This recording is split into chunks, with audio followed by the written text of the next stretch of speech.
Welcome into the Press Row Show, the #1 rated pregame, intermission, and postgame show. This side of the Mississippi, south of the Arctic Circle, north of the equator, west of the 51st state, Greenland, south of the 52nd state, Canada.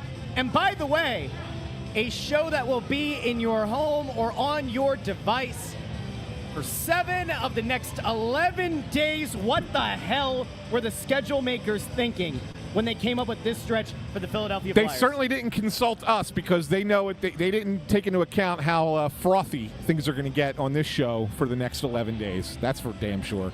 7 in 11, Bundy. Yeah, that's a lot of hockey. It's a lot of that's too long to be at home, to be honest with you. It's crazy. I think like 5-game homestand is really long. 7 games in 11 days. I really feel you don't have as big an advantage because of that.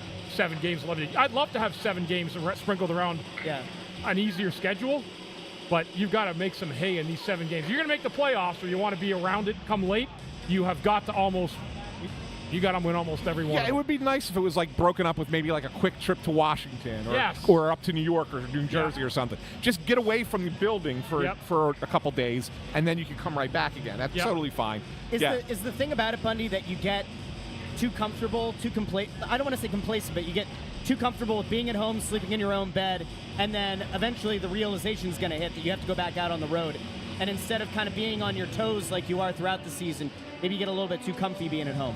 You can definitely get too comfortable being at home where you think it's going to be easier, and then you end up going through the motions. I've been part of it many times, and there's nothing you can do about it. It kind of manufactures itself. It's unfortunate, but I think the best way the Flyers can attack this 7-game homestand, though, is for them to take the model they used in Winnipeg the other night and issue that out there every single night. That'll give them the best chance to win. They played tight defensive hockey, made it hard on Winnipeg a lot of that hockey game, and they had excellent goaltending. That's the formula. Can you do it for 7 straight home games? I don't know, but we're going to find out. I think the other thing that that really isn't talked about is that, and we've done this before, but when you're at home, there's a lot of outside stuff that comes into play, right, Bundy? Like family stuff, business-related stuff, like anything in your community, whatever, that could end up being a little bit of a distraction when you have it too frequently. Like getting away from home, you don't want to go on a long road trip, but getting away for a night or 2 nights, it's easier to get that head clearing. You don't have to worry about things at home sometimes, and just kind of focus on hockey. Agreed, and that's something when you're on the road, all you're doing is focusing on the game that's to be played. At home, guys have kids, they have school plays to get to, all these little things that add up at the end of the day, and that's what makes it difficult by having a homestand that's this long. In the midst of this homestand, we are now less than 3 days away from the trade deadline. The Flyers, as it stands, are still in the middle of that muck of a group that can somehow sell themselves on the idea of being sort of within playoff reach, and at the same time, you lose a couple of games and all of a sudden you're back in the conversation and being part of the draft lottery. Bundy, just given the fact that Scott Laughton's name is being bandied about, there was a report today that as many as 8 different teams are looking at Scott Laughton. The center market appears to be drying up.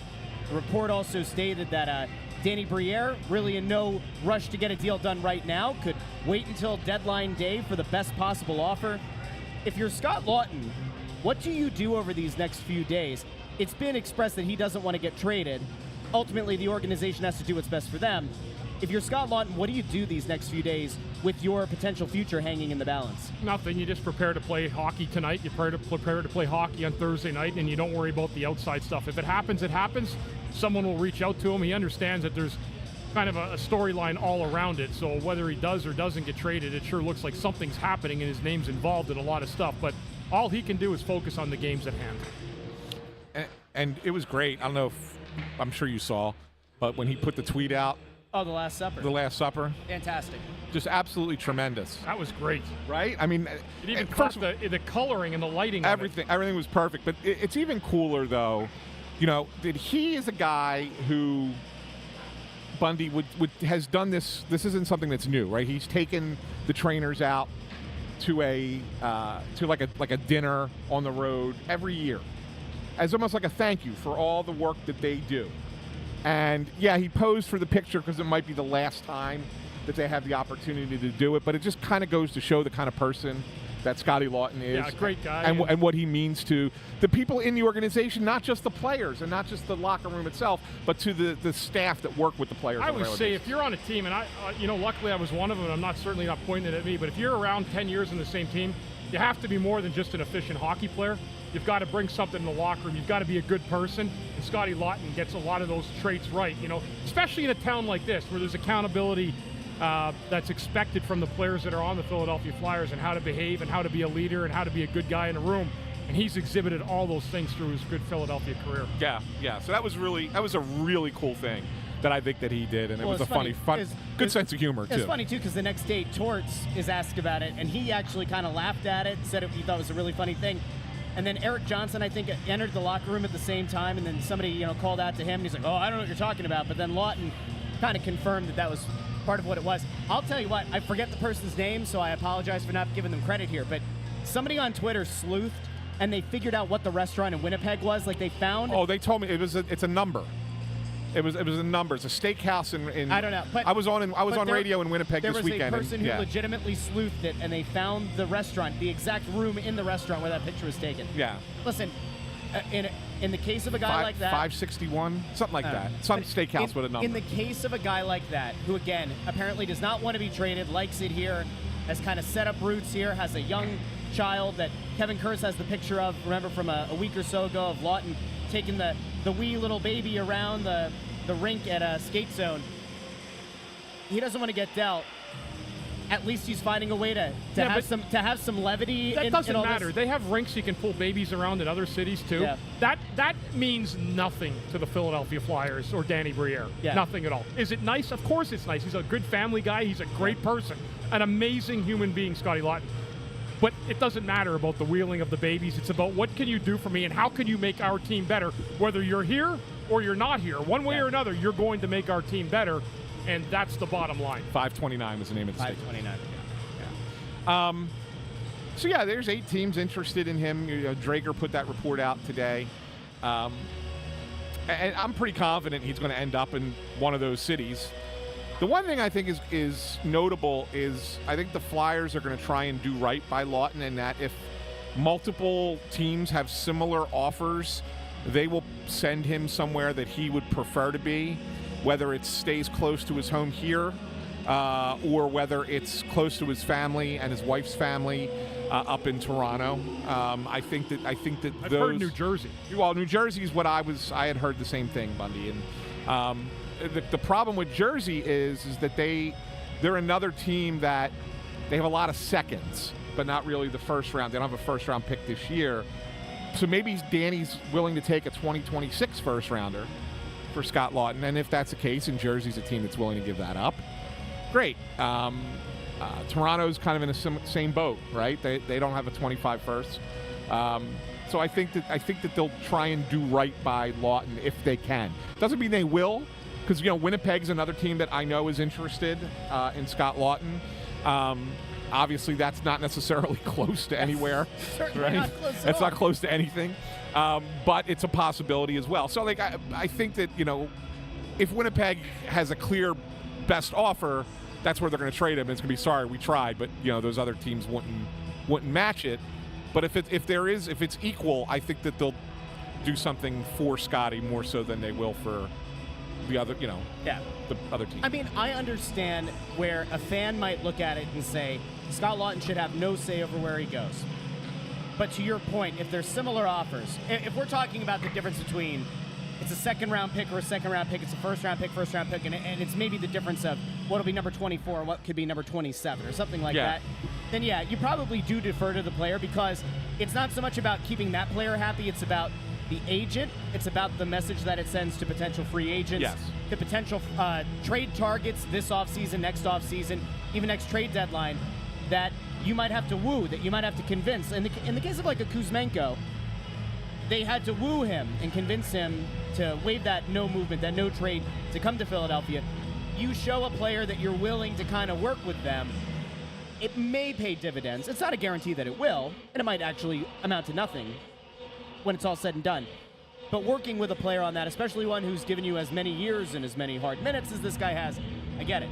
Now, what we will get into here, in a respectful way, damn it, is, and it's in the comments. We didn't even have to bring this up, and I'll throw a poll over on YouTube. But the Flyers are in the midst of this 7-game stretch in 11 days. Trade deadline is Friday. That means that they play tonight. They play Thursday.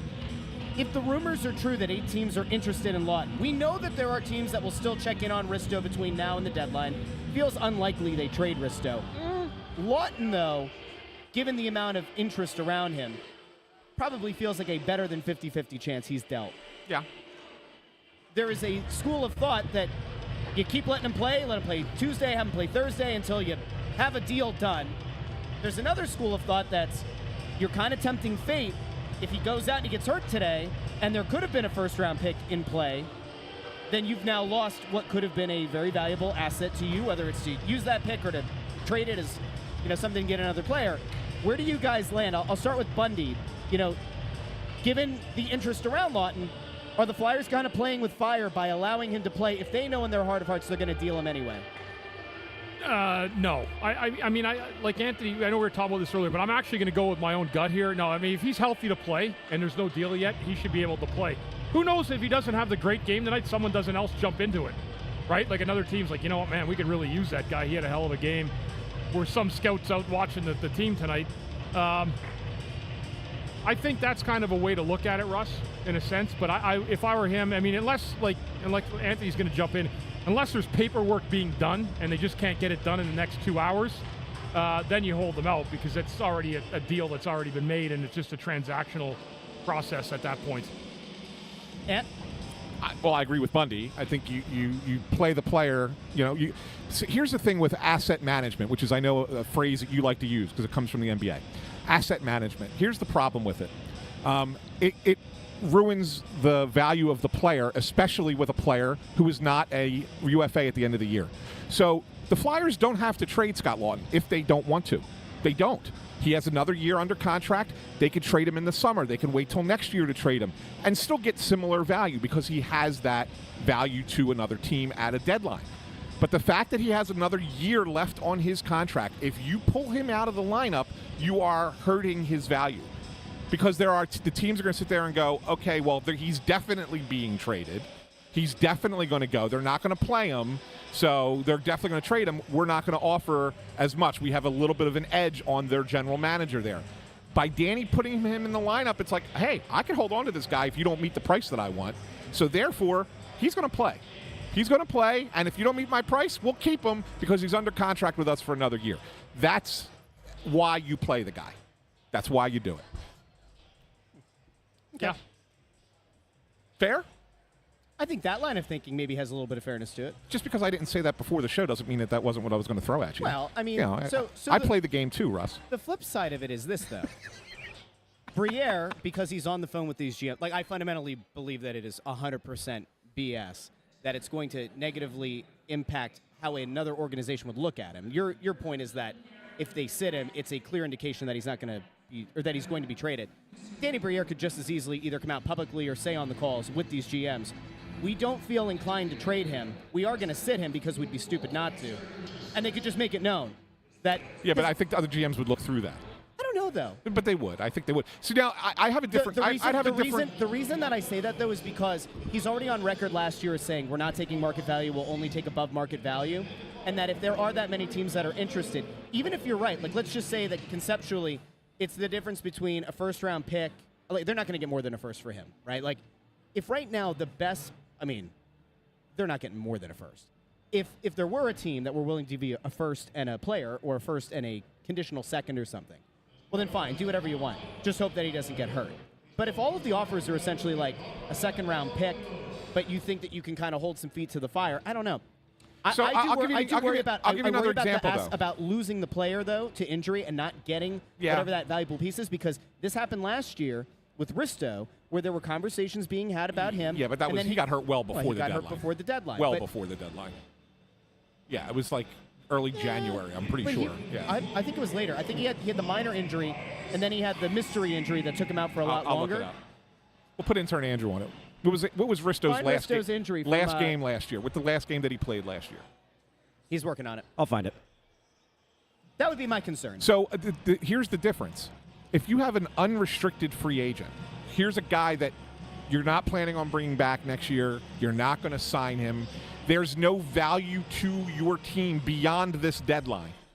That's a guy you could sit out because you got to get something. You want to get something for him. Otherwise, he's just playing out the string. He's going to go sign somewhere else. I actually disagree. I think it's the inverse, though. Because, No. because if the idea is to try to maximize his value, you want to play him. But what I'm trying to say is you can get that you could get the same value for Scott Laughton today that you could have gotten a year ago, that you could get in the summer, that you could get next year. That same value exists because Danny's known. He's thrown Scott Laughton's name out for the last 2 years. He knows what teams are willing to offer for this guy. So at that point, you know your baseline, and so you know what you can get. You're trying to get more, and you can get more for a player if they have more term. Okay. So you sit there and you say, have another year under contract. So, sure. but my point is that you can sit there and use that as your leverage. That you have more. This guy's got more term. We could keep him. We can make that trade next year, and you don't get him right now when you think you need him for your Stanley Cup push, playoff push, right? So that's his leverage on that. If the player's an unrestricted free agent, you don't have that leverage. Sure. So therefore, you got to protect the asset at that point. God forbid he gets hurt in the next 2 games. Okay, would you stop, knock on wood, and stop jinxing people? I'm not jinxing anybody. I'm just saying. Ristolainen's last game was February 10th last year. February 10th, and then remember, that was supposed to be the day-to-day injury. Yeah, okay. That then became the mystery. It was a month later. A month, yeah. Yeah, well, he didn't get hurt right before the deadline. He got hurt a month before, but there were a lot of trade rumors kind of swirling around Risto a year ago. Yeah. Although he came back, he played well this year, so there's again interest in Risto. I would think that there'd be a lot of teams. If Danny just says, listen, here's Risto, he's available, I would have to think there's be a lot of teams in on him. I mean, even whether it's a top 4, a third pair, I mean, he's an upgrade at this point over anything teams have. So it'd be interesting to see. He'd be like the guy I would say would be the most likely to get traded based on the way he's played. And here's another thing. I'll give you another example. Like, Winnipeg has a bunch of scouts in the building tonight. Yeah. They sent them here specifically to look at Scott Laughton.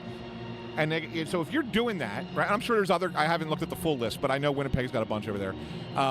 If you're other teams and you're sending your scouts, and not just your area scouts, your people that you're flying in right before the deadline to see these players, and a team says, we're pulling them out of the lineup just to protect them. We don't have a deal done yet. We're still talking to you, but we're not going to let you see him. How does that look in a trade? Trade discussion. I'd argue that there's years of film on Scott Laughton. No, but you're not going to see anything tonight that's going to change your mind about the player. Yes, you can, because you want to see how the players playing now versus what you've seen on film, and you want to see it live because what you see on film is not always necessarily what you see in person. That's why I saw Mike Eastwood coming in tonight. Yeah, Flyers head of pro scouting, and I played with Mike when we were actually both teenagers, as a matter of fact, for Team Canada in the USA Cup back in 1990. And I just said to him, how's your week looking, Easty?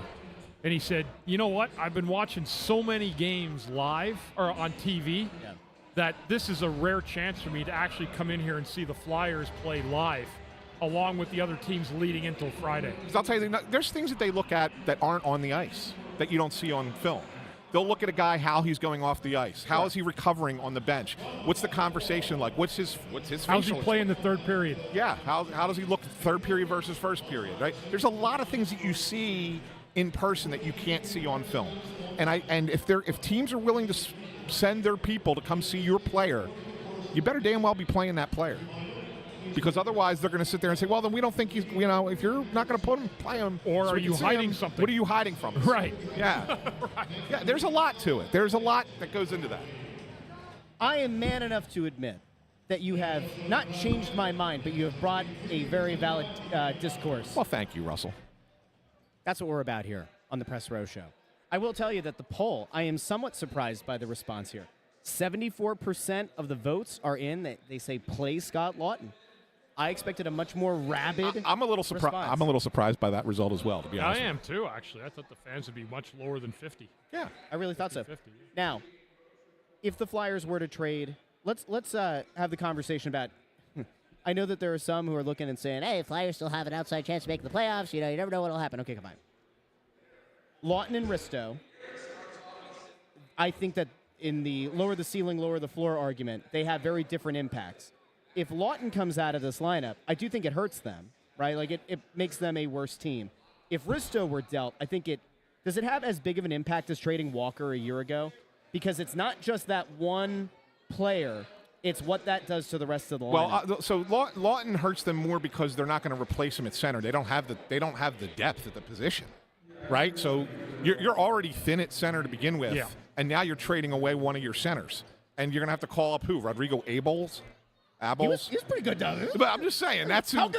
But the thing of it is I can tell you that they don't really particularly want to do that because Abels is a veteran guy for the Phantoms. They kind of want the Phantoms to kind of make that push because, Luchenko is going to be coming over, and they'd rather play. You can only play Luchenko for 4 or 5 games. I forget however many games he played at the beginning of the season, but 4 or 5 games before his, the contract they would lose that first year. Right. So they would rather him play. He may play a few, but they would rather him play the playoff push with the Phantoms. Sure. Right? Well, if you're going to do that, you want as many veteran guys down there to help that team get to the playoffs, and Abels helps that team get to the playoffs, probably more than he helps the Flyers do anything. Yeah. So, so they're going to have to use somebody that's not great in that spot. And fans might not be happy about it, but that's just the way it is if you trade Scott Laughton. Risto, they have guys that have played up here. Obviously, Andre can come back up.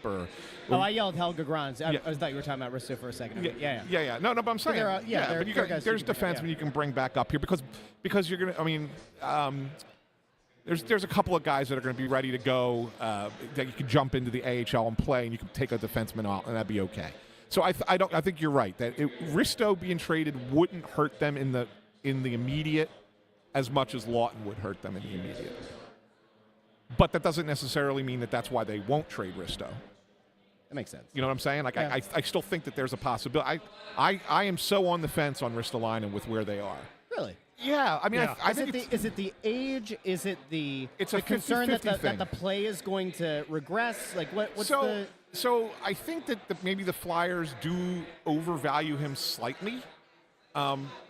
Not like ridiculously so that they can't get a deal done, but to the point where it's like, well, we can't replace that guy. I think that the Flyers, as constructed, are too small on the blue line. Right. And so, therefore, if you trade Ristolainen, it really hurts your blue line from that perspective. Well, Cam York. There's a lot of smoke around Cam York. So here's Cam York situation. They've been talking about a contract extension with York. I've heard some numbers. I'm not going to put them out because I don't have it firm. 9?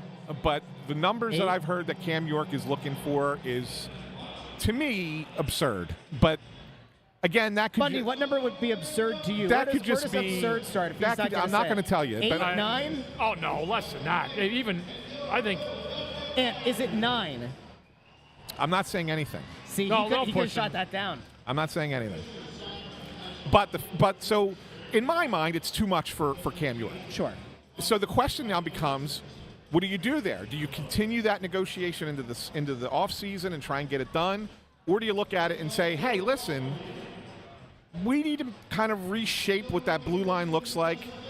Drysdale's actually looked a lot better since come back from the injury. I mean, he's not great, but he's been better than he's admittedly low bar, but he has been. But he has been better. They like Andre. They're not going to give up on him just yet. And so, if you think that defensive unit is too small, the guy that maybe you move on from is Cam York. And it might seem crazy to say that because he's an analytics darling, right? If you look at his analytics numbers, they are off the charts good. Is Carolina one? But the reality of it is that the eye test, maybe it doesn't reach that same level, right, Bundy? That's why I hate analytics, so I don't even. No, but I'm just saying, like, that's right. He's an eye test guy for me. Like, yeah, the analytics are telling you one, and he's not bad. Like, don't get me wrong. I'm not saying like it's off. Like the analytics are horrible for him to be considered that high on him. I'm just saying that when you do an eye test on him, especially this year, I don't think he took another leap forward like he did last year. Correct. I don't get winning player vibes off of him. Correct, and that's I get passenger more than driver. Yeah, he's kind of passive. He's a passive player, which doesn't mean that he's a bad player at all. It just means that on a team that I think is going to have dog in them, right? Yeah. I don't totally see it there. Yeah, I mean it doesn't look. And again, if let's just say you do that, let's say you move on from York, it's going to hurt the blue line in the near term. There's no question it's going to hurt it. maybe more than losing Risto in a lot of ways. I think losing Risto actually hurts them more. in the do. near term. Yeah, I don't know. I do. I don't know. But I think that but there's something to be said for York probably has good value, right? To another team. So maybe there's something you're kind of creating for yourself there. Opportunities to get players that maybe that Scott Laughton or Rasmus Ristolainen by themselves can't get you, but Cam York can. Yeah, I mean, I think York might be a more valuable asset. Well, he's younger, and He's got younger upsize of, you have that going for you, but it doesn't necessarily mean it. I mean, I don't know. And that's not likely a trade deadline move anyway, right? Not Probably really. not. Probably not. I don't think so, but I'm also Could be a summer move. I'm also a little surprised that this is coming up right now, right before the deadline, all about his contract situation and everything else like that. It surprises me a little bit. It kind of leads me to think that this is more of a draft, right before the draft kind of situation. If they can't get it resolved by then, that's when it would happen. But that's when these conversations start. They start now for down the road, for the summer. Seeds. Yeah. So I think that's a possibility. A lot of stuff going on. There's a lot of stuff going on around the league. I do think this week is going to be a very busy week around the league.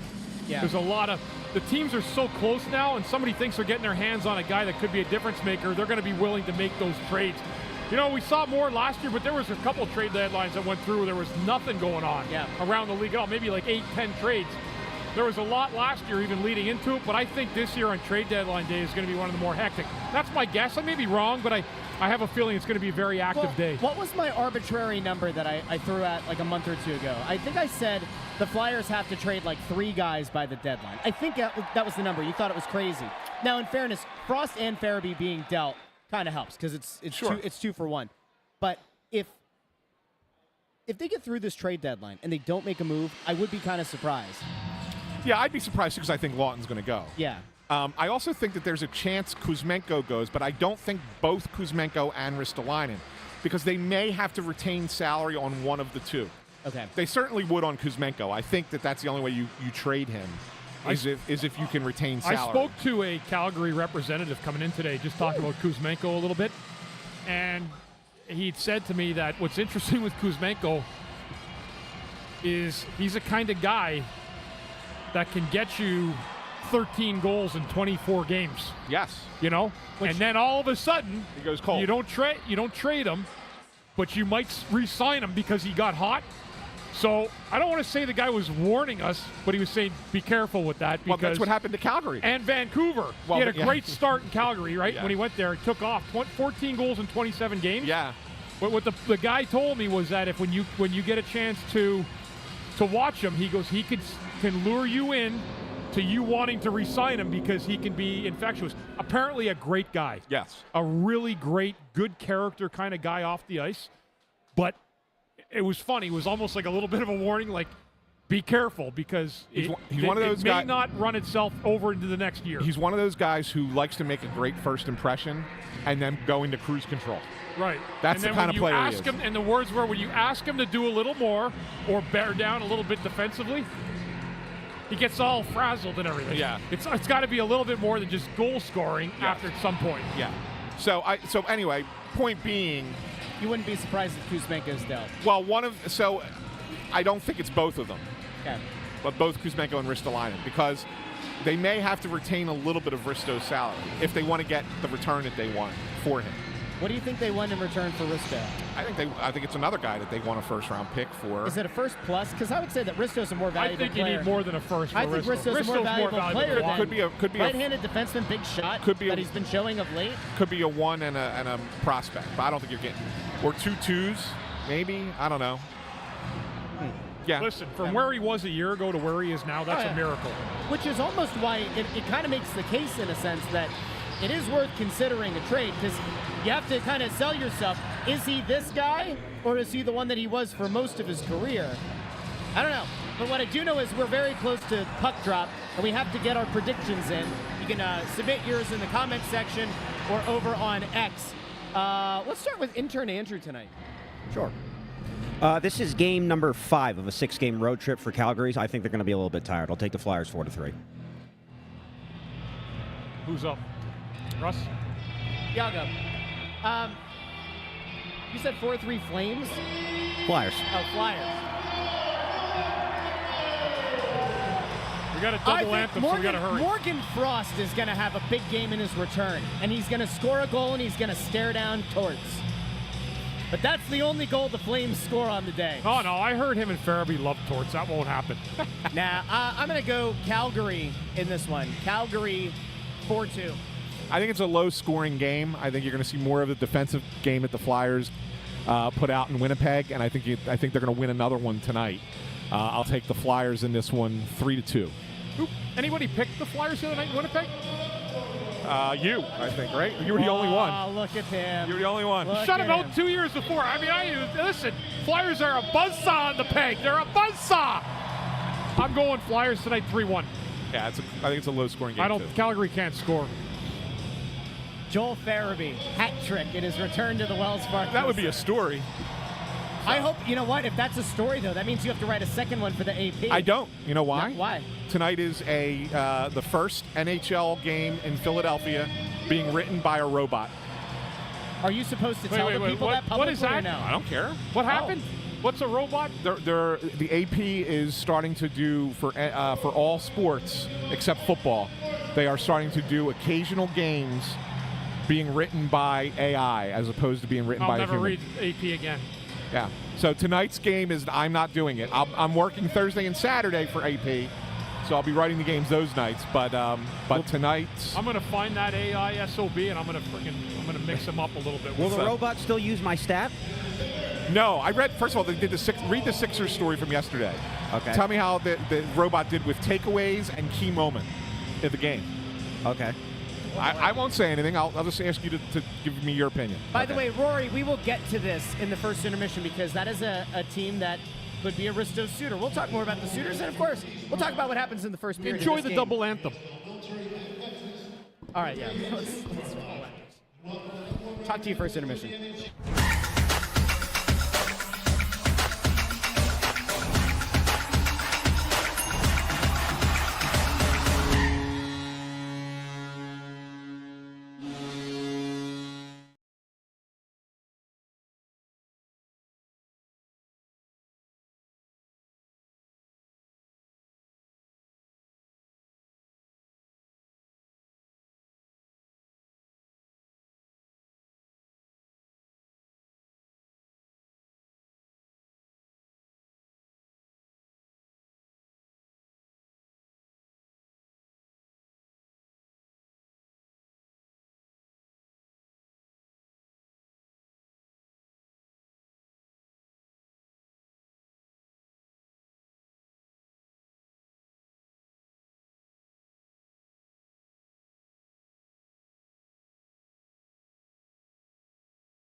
What in the world happened there?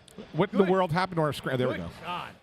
That was some of Welcome. the ugliest goaltending you're going to find. Go ahead, Russ. Welcome into the Press Row Show, the #1 rated pregame, intermission, and postgame show this side of the Mississippi, south of the Arctic Circle, north of the equator, west of the 51st state, Greenland, south of the 52nd state, Canada. And I got to be honest, not so sure I want the 52nd state, Canada after that one. Calgary, 4 goals, 3 on Sam Ersson. He gets chased with 10 minutes and 28 seconds, I believe, remaining in the first freaking period. And then the Iron Giant came in, made some great saves, did give up a goal. We allow one. It was a okay. bad goal, Russ. But we're going to allow for it because he had some great saves. But 4-2 after one, the return of young Morgan Frost and young Joel Farabee, and gentlemen, what the hell do we make of that period? Bundy, let me go to you. It was a rough period for the goaltenders all around. Sam Ersson had given up 3 goals on 5 shots. 2 of those goals were brutal. They just can't go in the net. If you're in a run like this, they can't go in. And so that got him pulled at about the 10.5-minute mark of the first period. It was 3-0 Calgary. All the goals were up over the blocker or the glove of Ersson. Scored from short side, 2 of them, and then the one was a redirection in front of the net. But it was not a period that you want to see much of. And on the flip side, Woll, who's a great goalie for Calgary, really, really good young goaltender.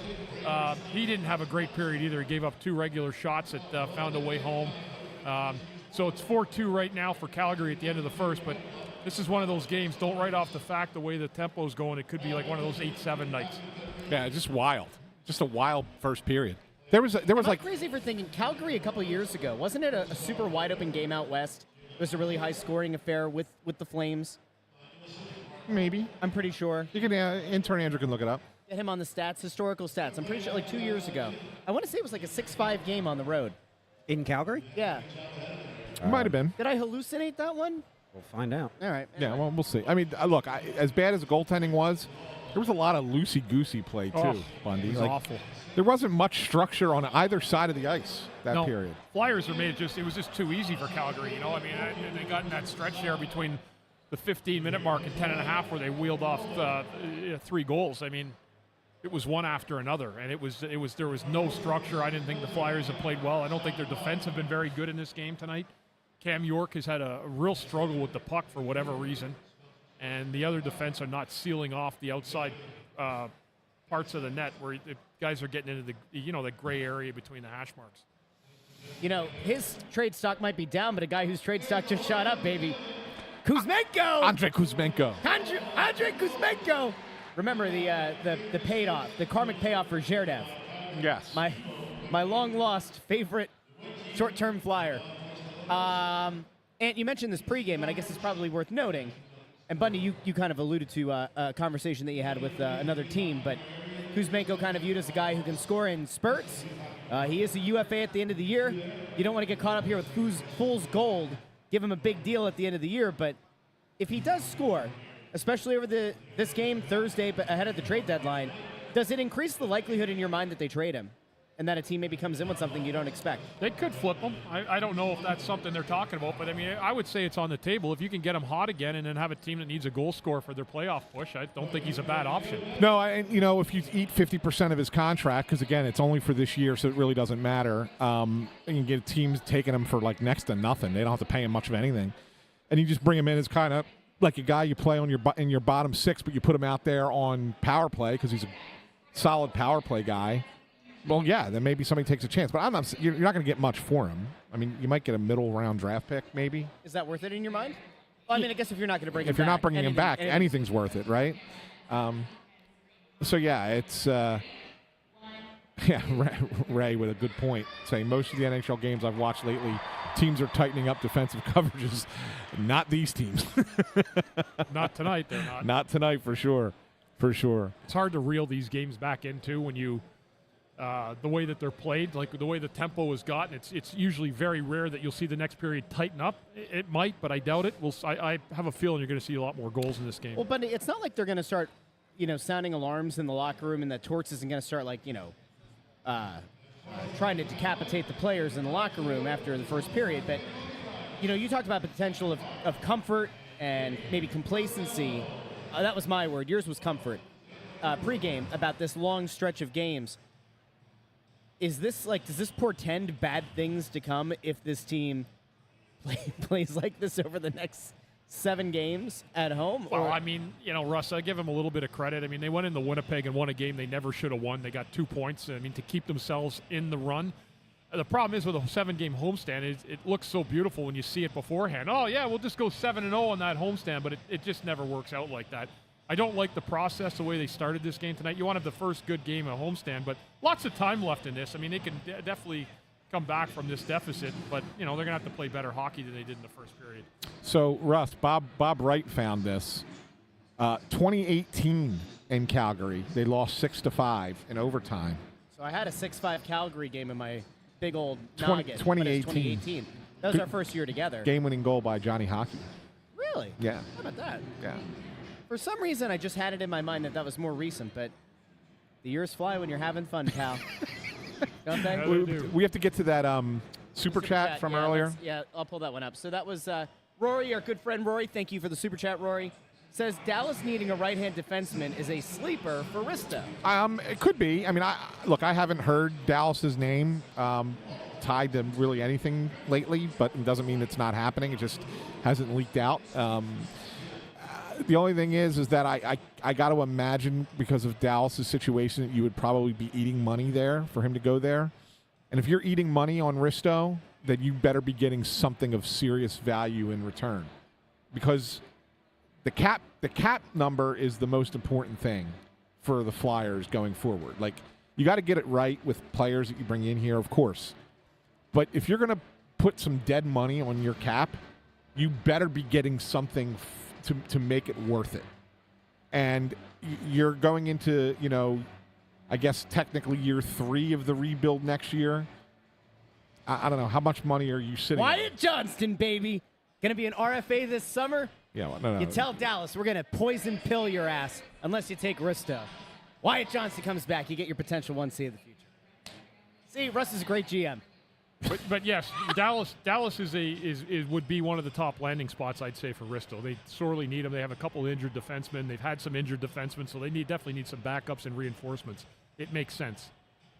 Yeah, I mean, it does. It's a good question. It's a good thing. I just haven't heard anything on it. So. And who would you expect to be, let's say, the 2 or 3 teams we hear about the most around Risto over the next 3 days? Toronto for sure.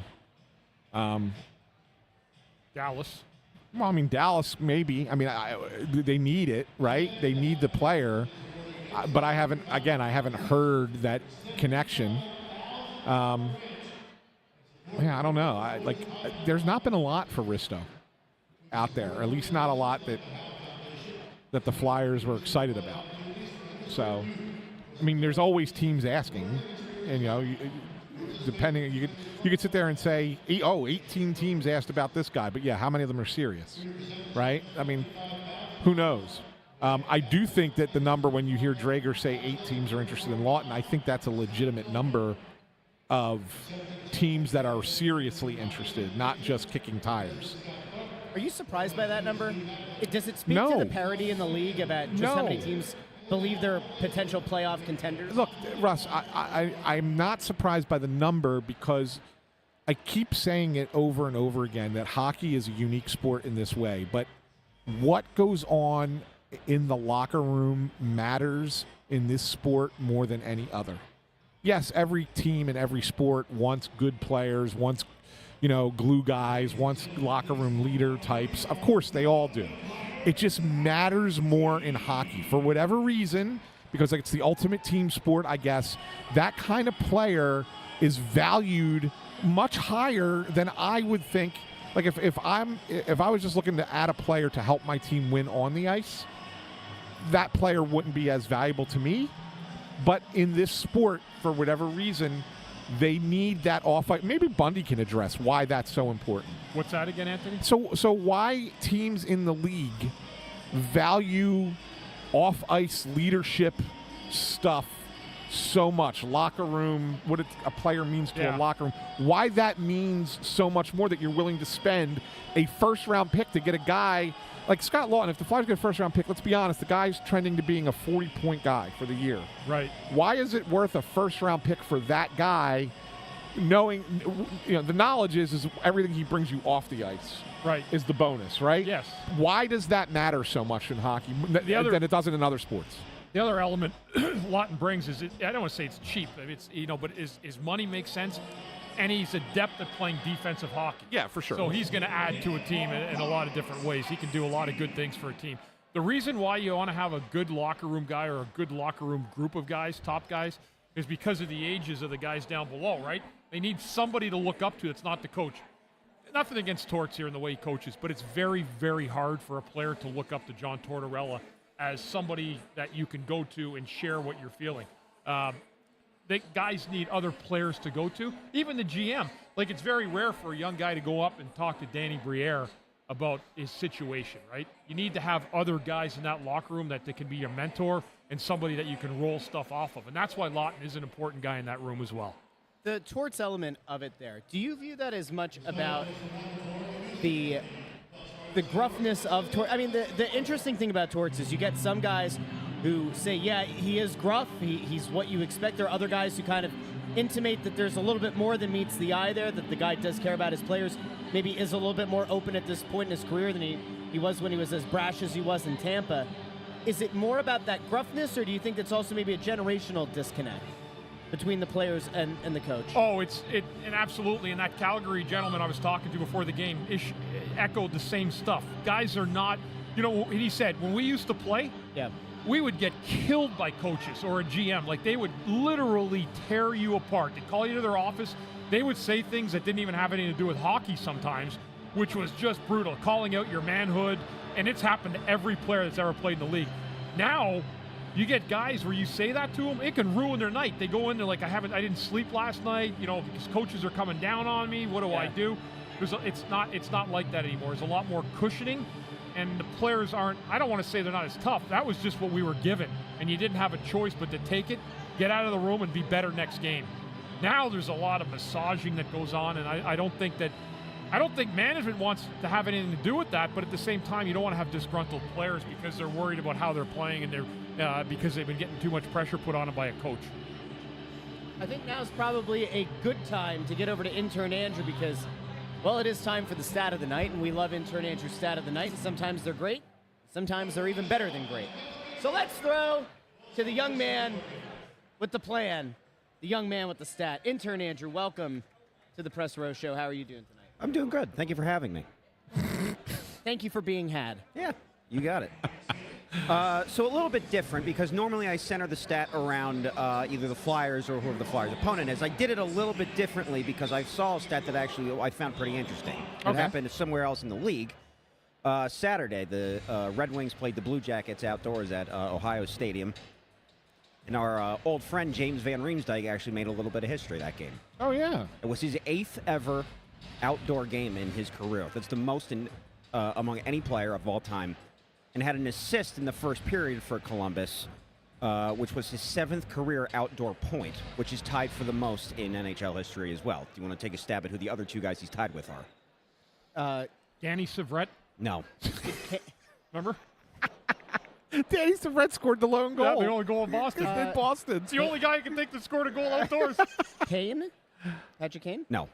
Nah, I'm trying to think of teams that play. It's going to be a Bruin. It's a Bruin, maybe. Somebody who's played in a lot of games. Ranger. Yeah. Was it one of the How about one a Penguin? Bergeron? Nope. No. How about Austin Matthews? No. Oh, they played a few, but I remember he had a couple points in one game. Jonathan Taves. That is correct. That's yeah, one. Good call. I was going to go to Chicago and say that. I said Kane, and I was wrong. So how many players are there? One more. You're missing one. Crosby? No. It's not a Penguin, right? Nope. Is it a Western Conference player? Well, it's kind of giving. All right. He played for both an East and a West team in an outdoor game? How about this? They moved from the West to the East in the middle of his career. So it's Detroit. Larkin? No. Pavel Datsyuk. No. That'd be too. It goes back too far.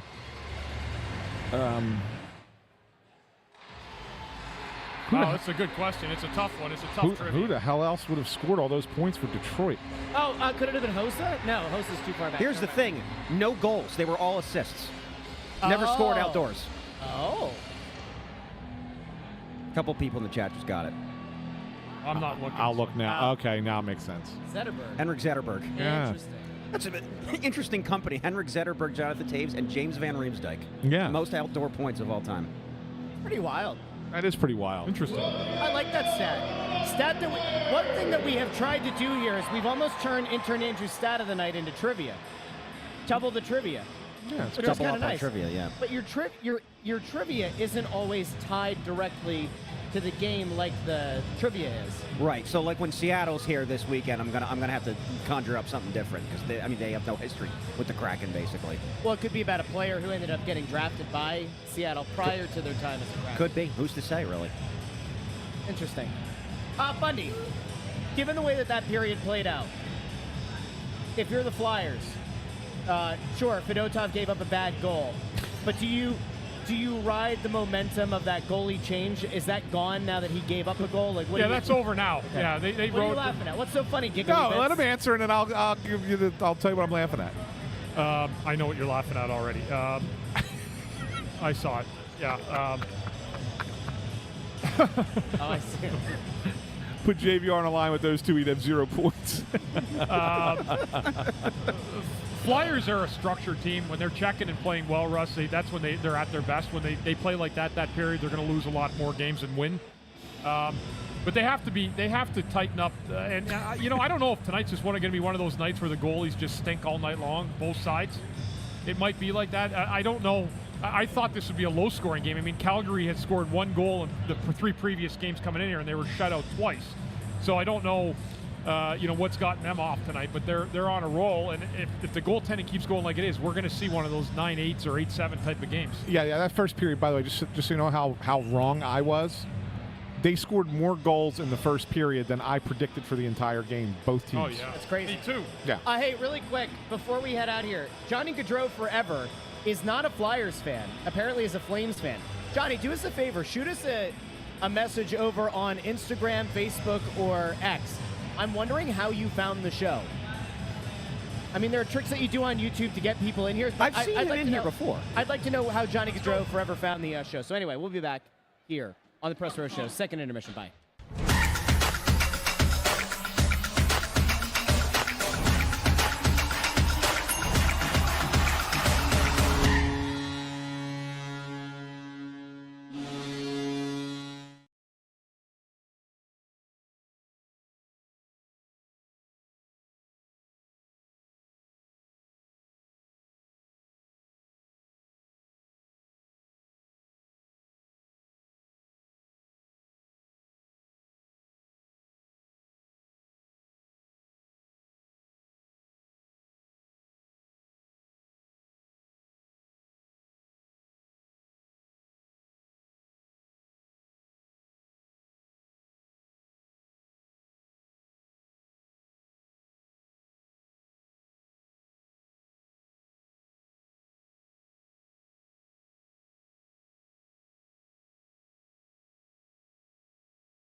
Welcome into the Press Row Show, the #1 rated pregame intermission postgame show this side of Mississippi, south of the Arctic Circle, north of the equator, west of the 51st state, Greenland, what?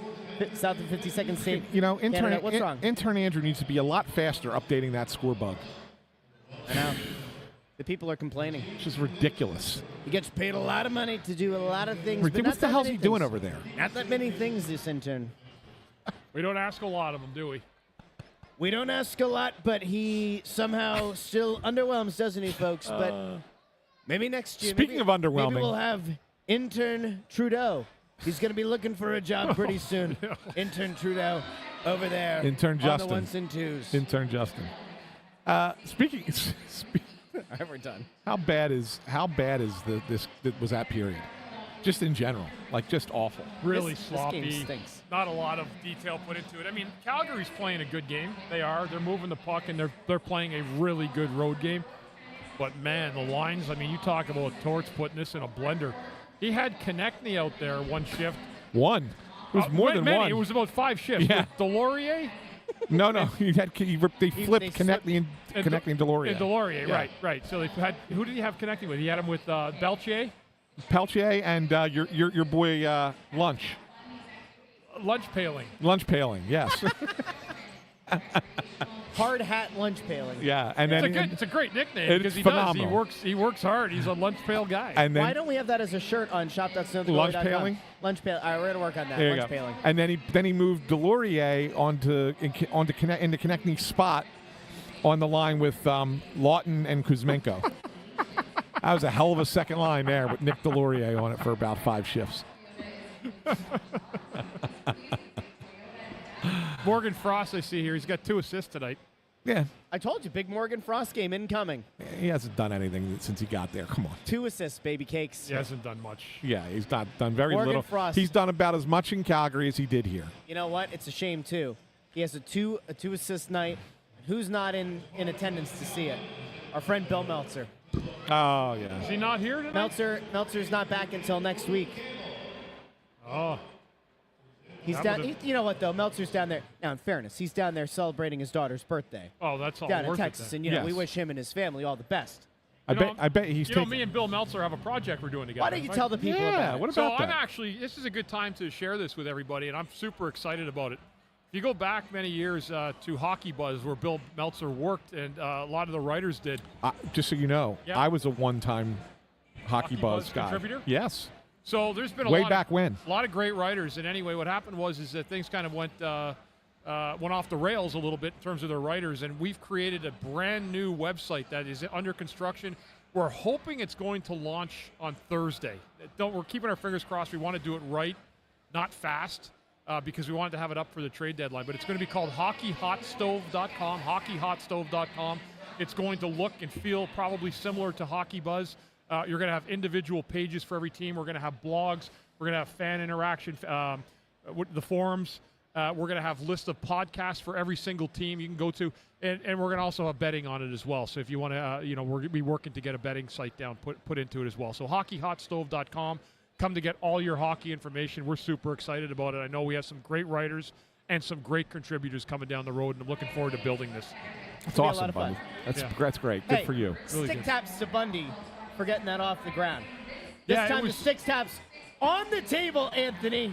We got a group of guys, a good. My hands really- are in the air. What We was got that a thump? really good group of guys. Bill Meltzer is the chief operating officer of Hockey Hot Stove. It was his idea, and we've done stuff over the years together. And he asked me if I'd like to be a part of it, and I was certainly proud to be able to do that. So, hockeyhotstove.com. Come get all the heated information you want, and you can get Ooh. on that site. Ooh, you know what? I'm pretty sure, and I want to just double check this, Bundy, because this would actually be another good part to plug here. It's good. There's I guess if you have thoughts, you go over to hockeyhotstove.com right now. There's a form that you could fill out, and you can let the folks know if there's anything that maybe they're looking for. You know So- what? We're actually looking to use a lot of fan interaction to give us some materials. I'll say it now. One of the things we're trying to do is, if you're in Anaheim, what's your favorite Anaheim podcast that they do for the Ducks? We'll grab that podcast and see if they will want to partner with it and put that content on Hockey Hot Stove so you can go listen to your favorite Anaheim podcast. Same goes with Utah, wherever these hockey sites are. I know right now the Flyers have 2, hopefully 3 confirmed podcasts that will go to the Hot Stove. But that'll, so you're going to have every angle covered. Time out. How could there be 2 or 3? There's only one Flyers podcast. The only My good friend Mike Knuble, kicking it with Knuble. He's got one with Mar Media. They're good guys, and then the O&B podcast is like going. The O&B guys. Yeah, they're gonna lend it to our site. Yeah, they're the only puckcast. Yeah, and I'd sure love to have my my own guys, right? Snow the goalie would be a real nice little thing to lay down there. And I'm pretty confident that it can happen. It's just there's just some legalities. There are legalities. Yes, there's always legalities we got to go through. Yeah. That's where I want you want to go get your best hockey information. You go to Hockey Hot Stove when that puppy opens, and I promise you won't be disappointed. I love it. That's great. That's great stuff. So, what's the nice way to say that tonight's game footage is going to be something that both coaches are going to want to burn? That's the nicest way to say it. That's the nice way to say it? That's the nicest way to say it. Before we get back into the game. Yeah, this is one you don't watch the video of. Let's just keep going off the rails. And in doing so, we'll welcome intern Andrew back onto the show with his trivia of the night. And we'll see if we can take up the next 11 minutes and 20 seconds with trivia so we don't have to talk about the absolute mess of a game that we have all been locked By into the having way, to watch. it's 5-2 Calgary. Just in case we never mention that, we should always give the score. It is 5-2 Calgary. They had a 3-0 lead. The Flyers changed goalies. They pulled Urson at about 10.5-minute mark of the first period after surrendering 3 bad goals. The Iron Giant came in. Flyers scored 2 quick ones to make it 3-2. And Calgary got one back on a bad goal after Fedotov made some great saves. They got one back, made it 4-2. And they just scored on the power play late in the second period to make it 5-2. So the Flames lead this heading into the third 5-2. How dare you give any kind of analysis or recap of the game? Do you not know what the Press Row Show is? Bundy? Yeah, I know, but I'm trying to give people an idea of where the hell the Flyers are at going into the third right now. How dare you? All right, nice job on that. Maybe we'll have an AI Bundy do that from now on. Well, he's writing your article tonight.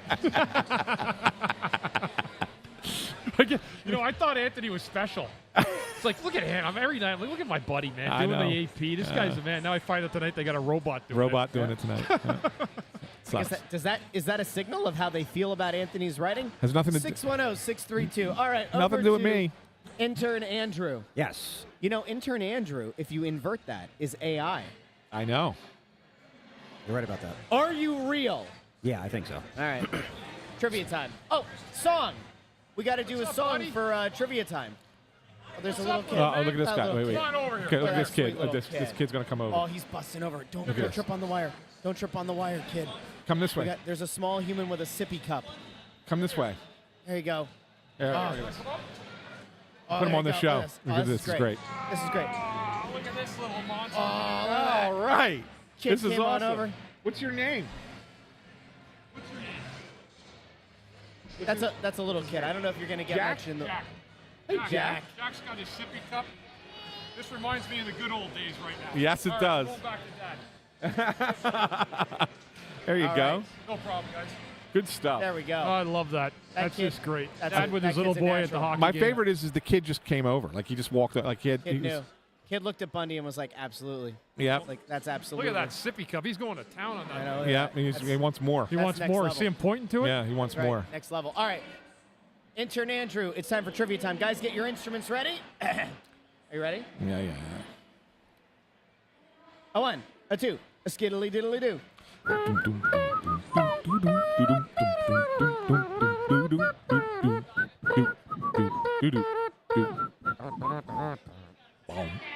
That was lovely. Thank you. So, because Calgary is in town tonight, I wanted to dedicate this trivia question to the memory of the late, great Johnny Gaudreau.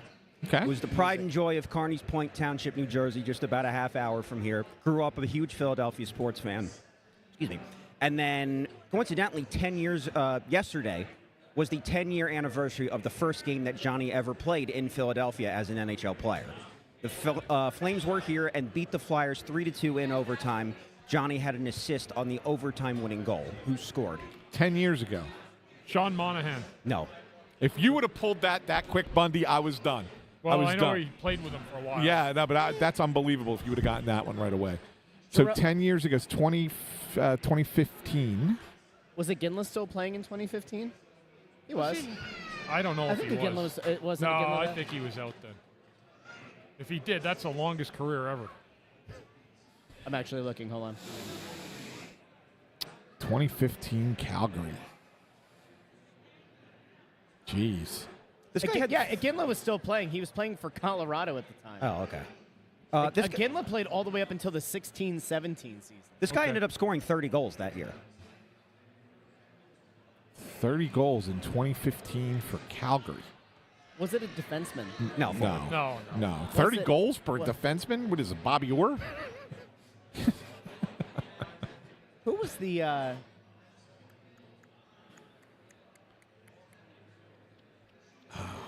This is a tough one. This is really tough. I mean, Kachuk wasn't there then. No. Not him. No. 30 Gee. goals, man, I'll tell you what, we don't have a lot to say because we're trying to spitball who's on Calgary in 2015. Can we get an initial? No, don't go that. No, That makes don't it go easier. Do you want nationality? Okay. Czech Republic. Ooh.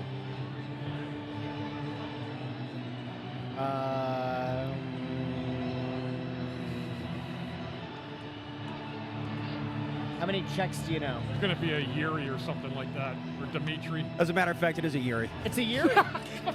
No, it's not. It was a Yuri. Wow, look at you. It's a Czech Republic. It's generalizing an answer. That was his name. Well, his name's Yuri, so has anyone got a Yuri? Yuri Hoodler? It is Yuri Hudler. Yuri Hitler. There you go, We were guys. supposed to get that. The only thing that gave it away was the Czech name. I'm like Yuri Depita. Well, I told you he had Yuri. 30 goals that year. He had a great season. I would never have remembered that. That's how obscure that was. All right, well, you learned something. I did. That usually I'm pretty good on the trivia. That one I had no idea. That There was a were tough people. one. There were people in the chat that got it almost right away. Oh yeah? I don't know if they cheated, but they got it. Well, that's pretty incredible because I had no recollection of Yuri Hoodler He was number 24. even scoring 30 goals Good in a trivia, season. though. It is, sure, Yeah, absolutely. you tied it to Johnny Hockey. It was great. Yeah, it's good. Well done. Yeah, good stuff, kid. Appreciate Well it. done. Anything else you want to hit us with before you head out? I don't think so. Okay. All right, good. See you next game. All right, Tim. God bless. Yeah. Intern Andrew trivia. Tough one tonight. That was difficult. Yeah. You know, you don't find that on NBC Sports Village. That's what we need to start doing. Is we need to start giving a difficulty level to his questions. Oh, I like that. You like that? Yeah. You know what? I can give people an update because I know. Oh, that yes, this is I know, good. I know that this has been fodder, and it's something that we have argued about quite a bit of late. Mm-hmm. I took some time. Now, I have to be honest. Intern Andrew at some point did this, and then I couldn't find the text or whatever he put it in, so I did a manual poll myself of all of the predictions that we made this year. Okay, yeah. And he actually did. He compiled like 25 games, and I have no idea where it went, so I went and did it manually. Okay. And I was too embarrassed to tell him, but now I'm telling him in front of everybody. Anyway, so I've compiled all of the predictions that we've made, and tonight is the 62nd game of the season. And believe it or not, Intern Andrew is leading the way, Yeah. not including tonight. If the current result stands, I will finally pull back a point after 5 straight losses. But Intern Andrew has 42 points on the season. Pretty good. Good for him. Pretty good. Ant is second with 39 points. Mm-hmm. Bundy only 1 point off the pace, 38. And I am dead last at 33 points. Isn't it incredible, Bundy? This is 2 years we've done this, and you and I have been within a point of each other, like for 2 years from the start of the season till now. Russ is going to get a win tonight, though. Yeah, he is. Sure, he is. sure looks like it. But I think it's pretty incredible that you and our picks are always, we're within a point of each other. Yeah, we're pretty close. I won last You year. did. right? You beat us by a point on the last game of the season. Now, I don't think a comeback is on the way for me, in Yeah. fairness. It's a lot of points to make up in a very short amount of time. Yeah, we were tied going into the last game of the season, I will say, and you got 1 point, and Bundy and I did just not. doing some rough math here. If you take out the last 5 games, not to sound like Micah Parsons, if you take out the last 5 games, we would then take 4 points off of your total, so you'd have 35. We would take 4 points off of Bundy's total, so that'd be 34. So it'd be 35, 34, 33. And Intern Andrew would also be down 5. So it'd be 37, 35, 34, 33. So I really screwed the pooch in the last 5 games. Had it not been for that, I mean, we were all very close. You were still in last place, But I'm just saying it was very close. and that's until the why last 5. I pointed it out a couple weeks ago when you were killing me for my bad pick in the Super Bowl. Well, you were wrong. Yeah, Yeah, I was wrong in the Super Bowl, Hey, for sure. Birds, hey, let's get your thoughts. Saquon Barkley, 2-year extension today. Oh, it saves the money. He got paid too, didn't he? Yeah, I mean, but $41.2 million yeah. for a 2-year extension. The thing from Spotrac apparently was wrong, though. The thing that kept going around about half the cap hit for next year. I saw somebody trying to debunk it. I did a whole episode of my show this afternoon citing the fact that it was like half the cap hit, Yeah. and now I've seen conflicting reports. But either way. My future son-in-law is going through the free agency stuff right now, too, in the NFL. Yeah? Crazy. He's a starting right guard for the Colts. He broke his leg this year. My daughter marries him in June, but free agency starts in 5 days. I got to imagine he's the getting number some interest. 1 ranked offensive guard to be left to be signed. So Trey Smith was 1, Will Fries was 2nd. In other words, you're telling me, Bundy, based on how things go in the next week or so, will determine how lavish that wedding reception is? How much Dad kicks in. He went to Penn State for 4 years, so I know he's got that with Andrew. My daughter met him when they were in college, so they've been together for 5 years now, and she's lived out there for 4 in Indianapolis. And couldn't be a better kid you want to root for. It's a great Got to kid. put He's a awesome. lasso around him. From Bring North, his he's ass from out North. east, He's from North Jersey, but he's completely self-made. Doesn't know anything but just hard work. That's great. That's a good guy. That's really awesome. Good guy. That's a good guy. Yeah. All right. I'm rooting for him to sign somewhere closer to New Jersey. Yeah, that'd be great. For you. He's up from North Jersey too. So. Yeah, but he can't sign with like the Giants, the Jets. The Jets. I mean, listen, he'd have to really do yeoman's work if Rodgers goes to the Giants, which has been kind of floated out there. Yeah. But anyway, it doesn't matter. We will be back post-game, where we will break down whatever the heck happens in this third period. And if the gods be good, we won't go to overtime. But based on how this season has gone, don't be surprised if there's an extra 5 minutes of fun. You never know. The way this game is kind of wide open. The Flyers get one quick here. First 5 minutes make it interesting. 2-goal lead is a lot better than a deficit than a 3-goal deficit, but the Flyers got to get one in the first 5 minutes. Bundy, Landros, too, is trying to manifest your future son-in-law going to the Eagles. So you got that. I don't know anything of any options, but that I know just by looking as an outsider, that is an option. That'd be pretty cool. Yeah. All right. We will be back post-game. Everybody join us here on The Press Row Show. Talk to you soon.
Welcome into the Press Row Show, the #1 rated pregame, intermission, and postgame show. This side of the Mississippi, south of the Arctic Circle, north of the equator, west of the 51st state Greenland, south of the 52nd state Canada.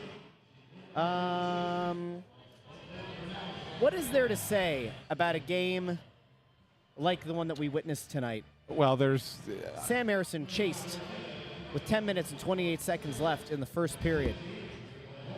The Iron Giant comes in, concedes what I'm going to call 2 goals, because one is an empty netter at the end of this game. Flyers had a little bit of fight in them tonight, but not as much as you might have expected. Only one of us correctly picked the Flames, but in fairness, I didn't think it was going to go this way. no, nobody thought it was This this is way. one of those games where you want it. It's so important because it gets the homestand off on the right track. You know, you get a win and then you get rolling a little bit. You're feeling it. Man, it's tough to absorb a loss like this to, you know. And again, I don't want to say a lesser team. They're in the playoffs in the West. They secured 2 big, huge points tonight, Calgary. And you know why this is such a bad loss for them, Bundy?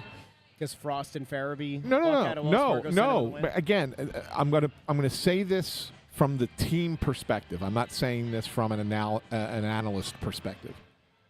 But Detroit lost tonight. Yeah. If the Flyers would have won this game, they would have been 2 points out of a playoff spot. Yeah. I'm just saying, like, if you're thinking about I know. You're going in a different direction. I understand what you're saying, and that's fine. But if you're the team, if you're the players and the coach, this was an important game for you, and you came out and you played awful. That's not good. That's not good to play like that with so much on the line from the team perspective. I've said all along this team's not making the playoffs, and I stand by it. But when you look at it, say, my God, that's a missed opportunity, right? Columbus lost tonight too. Another one. Yeah, They lost to Tampa 5-2, or it's in 5-2 in the third. Yeah, right now. so Columbus was 2 points ahead of Detroit, though. Yeah, but still, it's a team that's in there. Yeah. That you would have made up 2 points on tonight. Yeah, you would have been 4 points out of the 7th spot. Right. I know there's 5 teams in front of them. Yes, the Rangers actually jumped ahead of Detroit because of the Rangers make tiebreaker. it? Rangers are now in the playoff spot now. Oh, they are in now. Yeah. Boston lost too. Yeah, Boston lost as well. Yeah, everybody was losing. It's crazy. Boston is going to trade Brad Marchand. That was See everybody. that was what was going around today, is that he's apparently on the market, Sounds like it. which is pretty freaking wild. Yeah. Yeah, just Boston realizes they're not going to get there. Maybe the Flyers will bring him in. Didn't Konechny ride his back, get his gold medal at the Oh, yeah, Four yeah. Nations? That was Yeah, that's a right. Cute little thing. Yeah, that was nice. That was cute. That was such a sweet moment between 2 guys. You know, rivals on the ice, but little piggyback. Who says no to a nice little piggyback from time to time? Yeah. You know? Yeah. Guys, I don't know what kind of analysis people want out of this game. We are in the midst of a 7 games and 11 night stretch where I mean, where we are I'll all give you going to be something. together a lot. Yeah, I'll give you something that's worth noting. What's worth noting? Mishkov gets a goal there in the 3rd period. That's his 20th goal of the season. Good on him. I mean, you know, for a rookie to get 20 goals in a season, no matter, Great. That's great. That's a great number, and you still got 20 games to go. So can he get 25, 26, 27? That's probably where he's going to end up, somewhere in that range. He's got 45 points. He's probably going to be in that. His over under was 62. He's probably going right? to come Was close. it I 62? think he's going to finish close to 60. That's probably what it's going to be. For a rookie season at 20 years old, I think that's you're going to be happy with Pretty that, damn hell of a good. year, yeah. right? Especially You're going to be given, happy with that. especially given the jerking around. There were times that he was Yeah. scratched, and more importantly, are those games where he played like 10 minutes or so, right? Yeah. Where, Well, I where mean, he's going back and forth with Torts, and listen, So- ultimately, if you get in this season, call it however you want it or whatever you want to call it, Torts coaching him on the rougher end of things, maybe. Yeah. He's instilling the values that, will make you a successful player. Great. He's been able to produce in some limited minute games, so good on him. No, it's good. It's he obviously needed that break. And I think that's why the Torts was limiting his minutes, because he was really feeling it. He had hit that wall, had never played that many games in a season, and you could tell that it was, right before the Four Nations break, Mishkov was struggling. Yeah. Since he's come back from the Four Nations break. Thank Take you. care, Yep. guys. Have a good Thanks. night. He's been good. He's been pretty good. I mean, still makes his looks- mistakes, but He's a rookie still, and he's going to still make them, but he's looked a lot better, a lot more energy, and that's a good thing for the Flyers. Oh, here we go. Tony Louie with a $2 super chat. Tony, thank you so much. Tony says, Ant, why has Konechny been this bad the last 15 So games? the one thing I could say, and this is not an excuse because Konechny's a veteran player, and you're used to the longer seasons and everything else, but the reality of it is that the league, 80% of the league, got 2 weeks off, got to refresh. Travis Konechny was among the players who didn't. And is it an excuse? It shouldn't be a long-term excuse, but you could kind of understand why it takes the first week or two coming back from that Four Nations tournament for a guy that's on the smaller end like Konechny to maybe he's trying to catch back up to the league because they're fresher. The rest of the league is fresh, and he's not because he played in that tournament. I don't know how long you can. I don't know how long you can carry that, but I'm okay with saying so for the first maybe 2 weeks after coming back, which is we're approaching that mark now. So over his last 15 games, not including tonight, he had 2 goals and 8 assists over the last 15 games. Yeah. So you're talking about 10 points in 15 games. It's not terrible, but it's not great. I mean, I think you often expect him to be more of a scorer than a facilitator. More of a point per game player. He should be a point per game player, and he's a little bit behind that in the last 15 games. Yeah. Bundy, is there reason to be concerned there on the Konechny front? I agree with Anthony. He didn't get a break. He's been just flushing through it. You know who had a rough game tonight? Drew Sanheim. Yeah. Another guy had a rough game, and he was away for that tournament. Played some significant minutes in that tournament. Keep in mind, Konechny missed 2 games in that tournament. Yeah, it's both the Americans both times. So yeah, but they're still working out. They're still practicing. Instead, they're not on a beach relaxing like everybody else is. They're still in hockey mode. Yeah, right. Absolutely. Yeah, whether you play or not. Did you guys just see it? That was a tiny little baby. Did you see that? I saw there was a baby. I didn't notice how small it was. That was a tiny little baby in a blanket. Looked cozy. First Flyer game, you figure? Oh, I would think so. Yeah. That was a very small baby. That was a little baby looking comfy in the blankies, which I think all of us are kind of looking forward to getting to. Wait, hold on, I want to say something here to one of our. So Donald Fletcher says. Oh, wait. What are you doing, Andrew? Stop it, Andrew. I was trying to pull it up for you. that contract they gave number 11 doesn't look very good.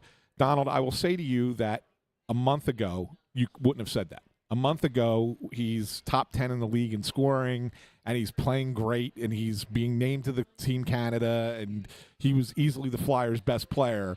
And everybody was like, oh, man, that contract's a good contract for Travis Konechny. Now he goes on a short little downturn, and it's not even a bad one. Like Russ said, 10 points in 15 games. All of a sudden, the contract is terrible. Let's pump the brakes with that commentary. He's still over a point per game on the season. Yes. Yeah. Yes. That's what I'm saying. Like, there are ebbs and flows to a season. Go up and down. Yeah, absolutely. Yeah.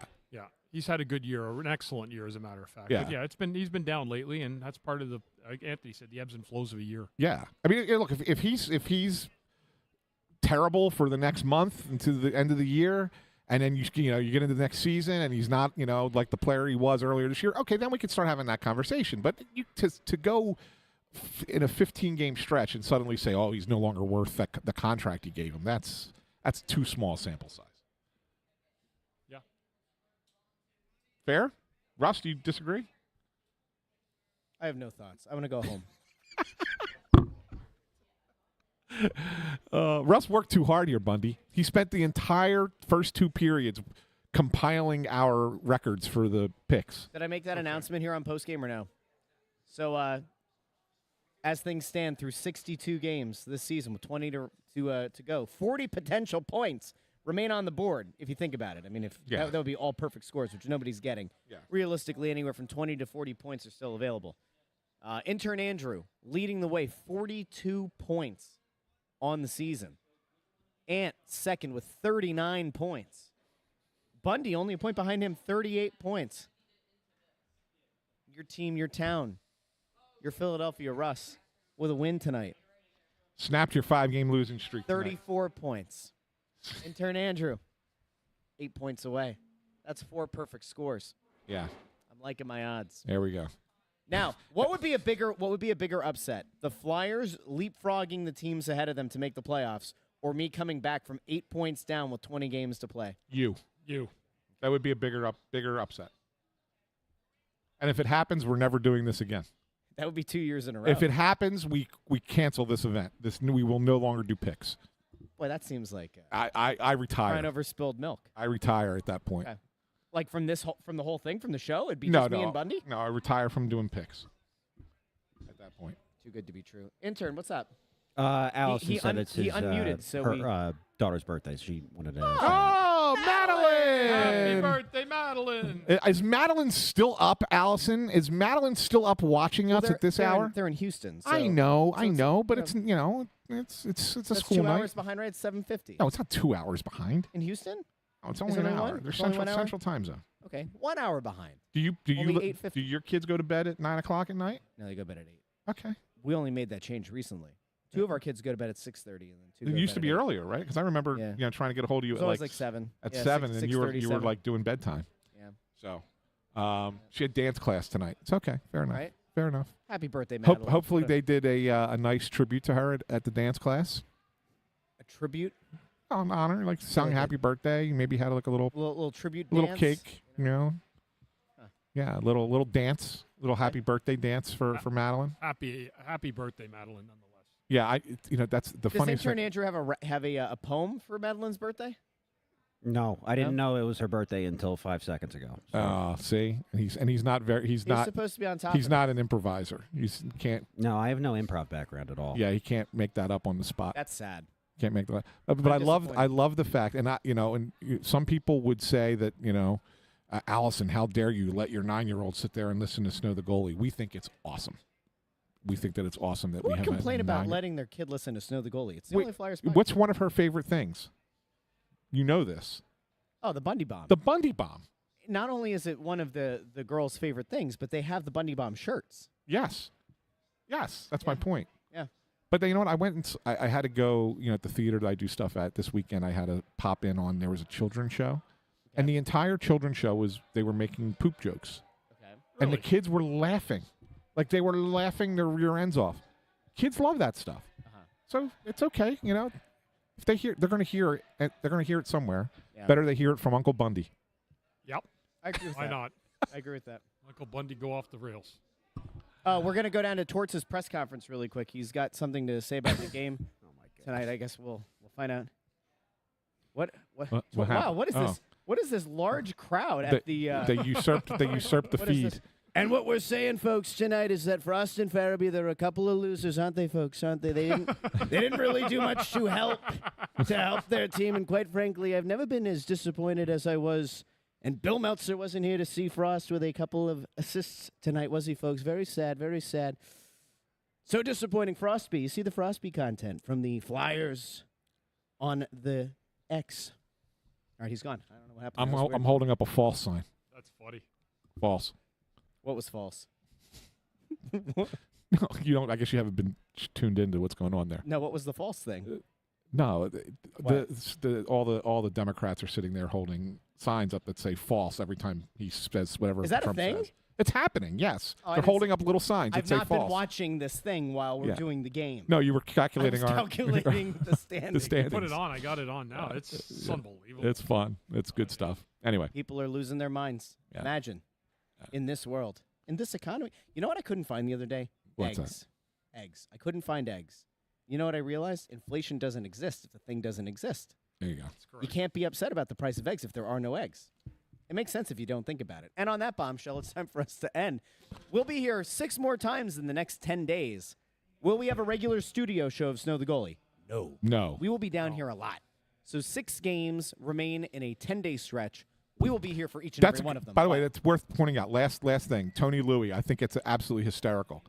Edmonton is collapsing thanks to Jonesy jinxing them on Yep. Snow the Goalie. You're right. Jonesy said. Jonesy that- predicted they were going to win the Stanley Cup, Yep. and then they haven't won since. They haven't won a game. They haven't won a game since he said. Or did they beat one team? Did they win one? I thought they won 1 game. thought I they could be won wrong. one. By the way, Greg Bondarenko asks, they beat Carolina. Did the AI have an article on tonight's game? Has it gone out yet? Check the It- AP site quick. I just looked a second ago. It's not up yet. It's not up yet. See, I would Anthony have SanFilippo I would would have had it up. I would have had it up. By the way, And I'll what was- tell you what, in fairness, across like many things in his life, Ant doesn't have it up very often, and so the fact that he would have had this one up is honestly kind of impressive. Yeah. See that? What was your thing with the Sixers AI? Because I read it and I didn't know what you were referring to. I'll tell you off air. Oh, okay. I don't want something to get back to the AP that I'm complaining about. Trash All right. talking their AI. Great show tonight. Yeah. Bad loss. Great show. Yeah, good stuff. And we're back at it on Thursday. Who are they playing Thursday? Winnipeg. Winnipeg, who lost again. They won 11 in a row. The Flyers knocked them off the Yeah, now they've lost 2 straight. off the It's a big shelf, bounce and back coming they're- up for the Jets. Yeah, I think Jets, Jets. Yeah. All right, everybody have a great rest of your day, your night, whenever you listen to the show. I hope that this Flyers loss, you're able to kind of pick yourself back up, find a little bit of positivity in the world, right? Okay. It's been fun. Are you going to go on Fox 29 at all? You going on Fox 29 I got tonight or news. no? What? Got news. What's your news? The NHL changed the goal from Mishkov to Couturier. so he's at No.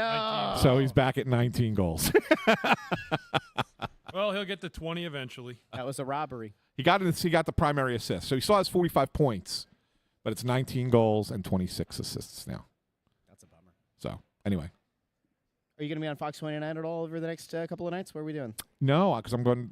They haven't scheduled me for this week, and then I leave for Florida. So maybe later in the month. But I usually find out like a few days in advance. They don't usually schedule it out too far. What's the deal with Fighting Words? Well, hopefully we're going to be having fight. We have one more episode of Crossed Up, and then it's going to flip to Frightened Words. So yeah, on the Joy Media Network. That's right, baby cakes. The best baseball podcast. Moving over. Yeah, to now Joy it's Media. going to be the best baseball podcast because it's on the Joy Media That's Network. exactly right. Right now, it's not a very good show, but it's about to become the best show. Bundy, you were talking on one of the intermission shows, just for the folks who listen in the podcast feed to the postgame only. Do you want to let people know about the site with Meltzer? Coming out soon, as I mentioned it earlier, hockeyhotstove.com. Hockeyhotstove.com. It's going to be a comprehensive website where you can go to each individual team. It's going to have all the NHL news, standings, betting, odds. It's going to have everything, podcasts, forums, everything. So if you get there, it should be up in a few days. We're going to, like I said, we wanted to have it out Thursday, but we want to do it right instead of do it fast. So look for it sometime in the next few days, and I'll make sure I let everybody know. Hockeyhotstove.com. Very cool. Join me Wednesday morning, The Russ Joy Show, 8:30 a.m. over on YouTube. Well, guys, see you Thursday night. See you Thursday.